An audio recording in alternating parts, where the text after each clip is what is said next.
Well, I have been warning about what I'm about to talk about for weeks now, and the fight for what our freedoms in Ohio is going to come down to the private sector.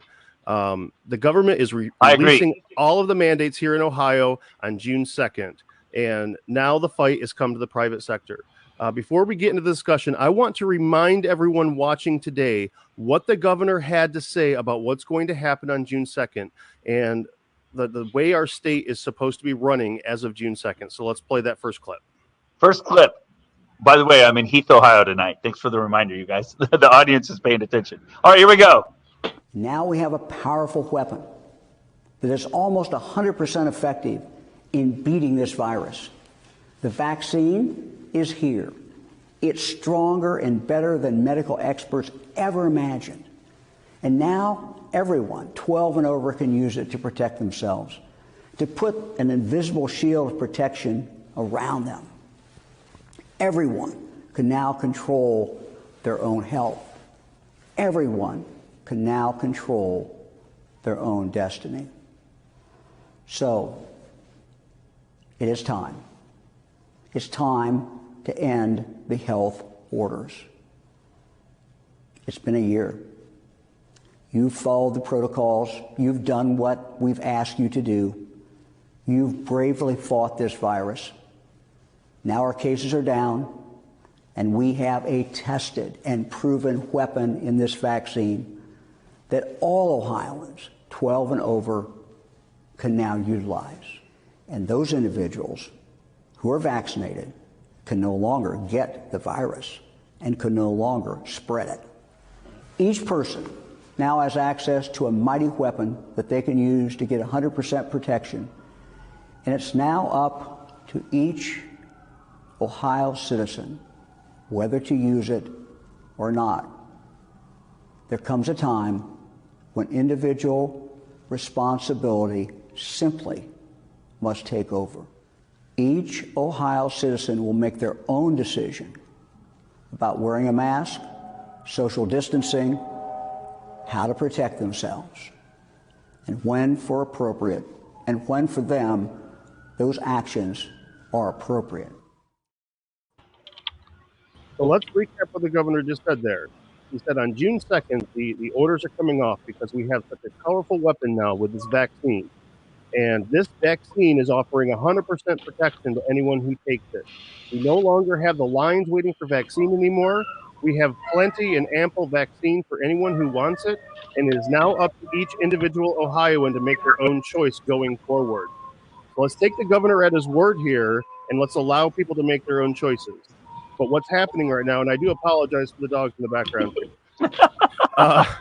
They decided to start howling right when I got on here. That's all right. Let's talk about what's happening now. What's going on now is, even though the governor has explicitly come out and said it is up to Ohioans to make their own choice to vaccinate or not, it is up to Ohioans to make a choice to social distance or not, it is up to Ohioans to make their own choice whether to wear a mask or not. But now we have employers across the state of Ohio that are either mandating the vaccine to their employees as a condition of their employment, or they are mandating that they wear masks in perpetuity if they do not get the vaccination for whatever reason.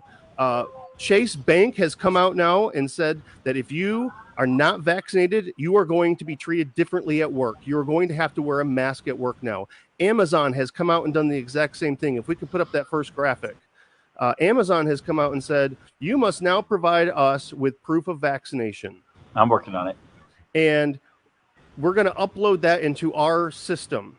And what we're going to do is we're going to give you, if you look at that blue segment that's highlighted in the middle there, to verify that workers are vaccinated, Amazon will require employees to enter their vaccine information into an internal employee portal called A to Z.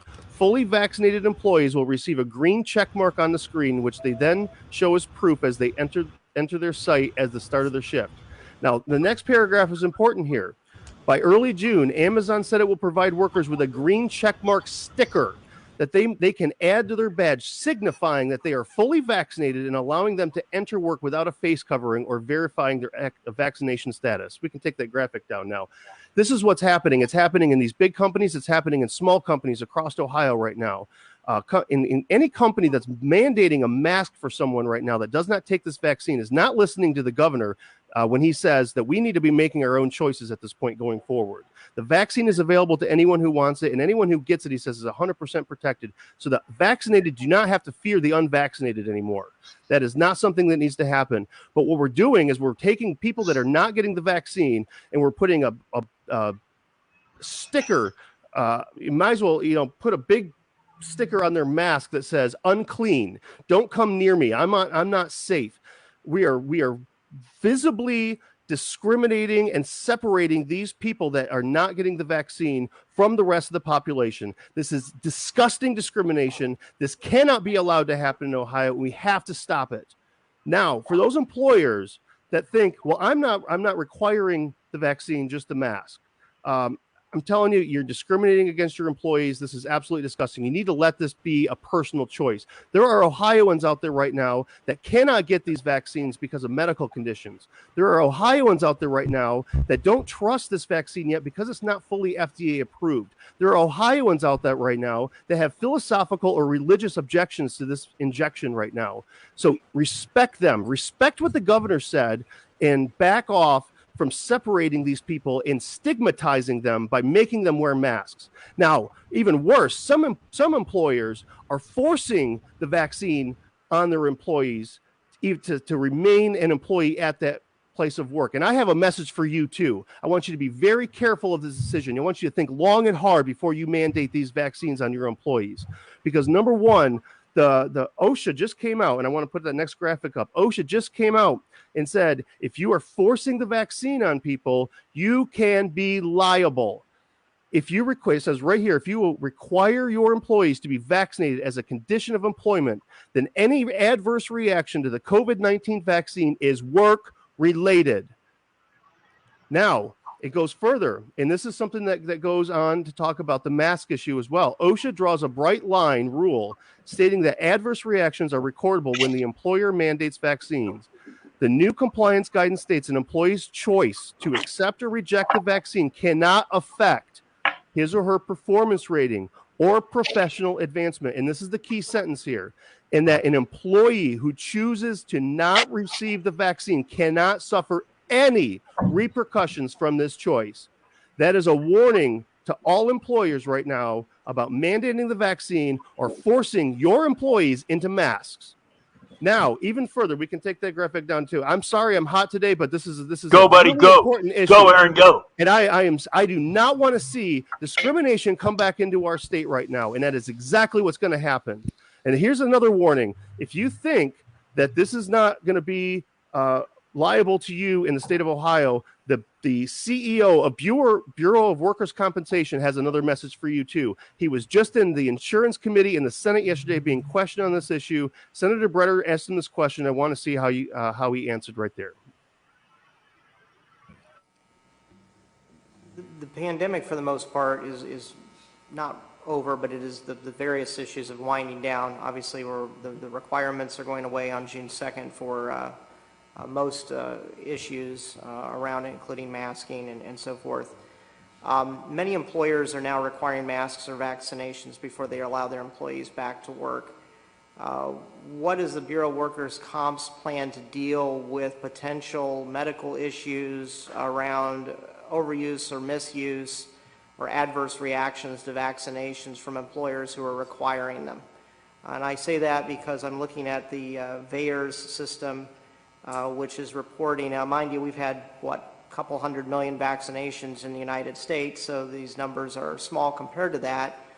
But there were, as of through April 30th, through the vaccine adverse events reporting system by the CDC, 157,277 reports nationwide. I mean, if you take about 4% of those, would be about the population of Ohio's percentage of that amount. If employers are requiring these as requirements of their employees and there's an adverse reaction, will that be a workers' comp claim? And if so, how would you handle that? Regarding the adverse reactions, we've had a handful that have come in. The general view we're taking approach on those is if the employer required it, then it would absolutely potentially fall in as a workers' compensation claim. we'd still look for something from the treating physician, a diagnosis. That same team internally that's reviewing all COVID-19 claim applications is also reviewing any adverse reactions. So there we have it. We've got OSHA coming out and saying that you are going to be responsible for adverse reactions if that happens if you mandate the vaccine. And they say you cannot discriminate against employees. And I say by making them wear a mask is discriminating against them in the workplace if they choose not to. And you have the head of Ohio's Bureau of Worker Compensation directly saying that if you mandate a vaccine on your employee, you absolutely could be liable for that, and that will be a workers' comp issue. This is something to think long and hard about before you mandate this kind of stuff on your employees. It is time for Ohio to move forward. We have beat this. We are done with this. Let's move forward, and let's not move in a direction of discrimination against our fellow Ohioans. Let's embrace each other, and let's move forward in a positive direction, and let's celebrate the victory over the last year, what we've encountered last year.